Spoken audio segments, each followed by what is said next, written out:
Unless you've been living underneath a rock for the last 2 months, Palworld has been taking over the internet, reaching over 2 million players on Steam, the kind of numbers that a development team could only dream of.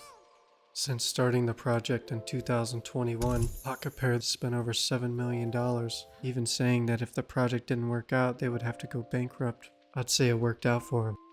Could you imagine making $50 million building a game on an engine that you're unfamiliar with? The devs were learning Unreal Engine as they were developing the game, as well as the development team growing from 4 employees to 40 over the course of 3 years. Before their greatest hit yet, Pocket Pair released 3 games: Over Dungeon, Craftopia, and AI Art Imposter. According to the CEO, Palworld couldn't even be possible without these 3 projects.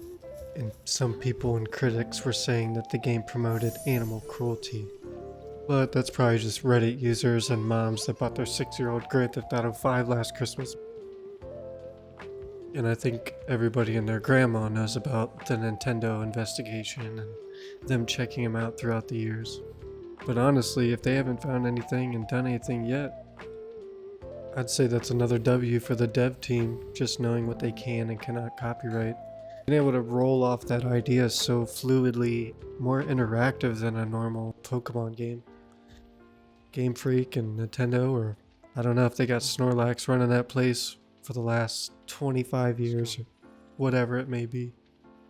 But it's been the same rinse and repeat, you know? Steam really needed a 3D animated game. PC users needed a cartoony, 3-dimensional animated Nintendo-esque type game, you know? Nintendo has neglected PC users for years, and we're tired of it.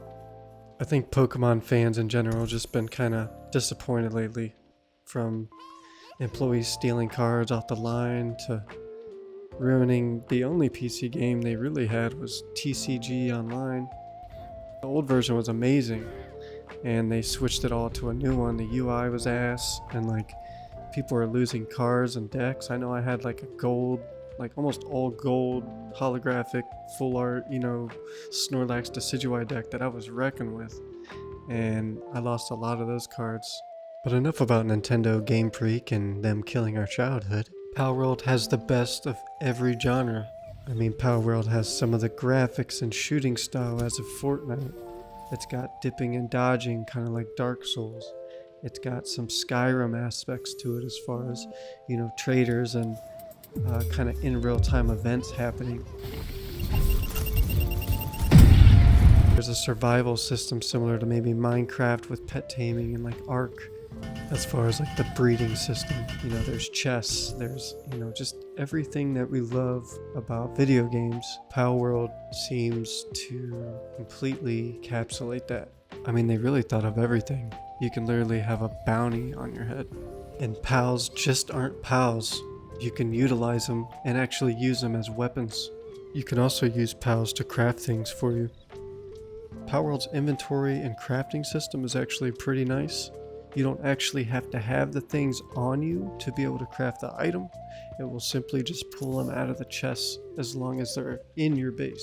Raids are also a thing in Palworld. The higher you progress, the harder the raids become. These can be pals, or they can be just alliances around the area coming to attack you. They also added dungeons around the map, sprinkled in caves here and there, which are pretty fun and normally have a boss at the end.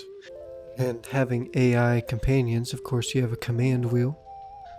You can interact with your pals and pet them if you'd like. And I haven't had too much experience on the multiplayer, but as far as story mode, the elemental chart actually seems pretty balanced. And probably one of the best things about Palworld is you're not restricted to only catching them, hunting them yourself. I mean, you can rescue them, you can hatch them. There's all different types of methods. I mean, you can even buy them from settlements and different traders. I mean, what else do you want? You got a big open world, 8 trainers to fight as of right now, 111 pals to catch, and that's, different varieties, lucky ones, better ones with better stats, yada yada. The replayability is just insane. And I really hope Palworld continues and strives to create new ideas and fun things for this game. I think multiplayer is going to be a big part of the future, and I'm super excited for that. But then again, the game is still early access, which is kind of hard to believe. Yes, there are bugs. Yes, there are some things that are messed up, but for the most part, you can fix most anything just by restarting the game. It's not a huge deal. But yeah, if you guys enjoyed the video, make sure to like, comment, subscribe. This is like my first time trying this style of video, so if you could, give me some feedback, I can work on things. It might be a little clunky right now. But yeah,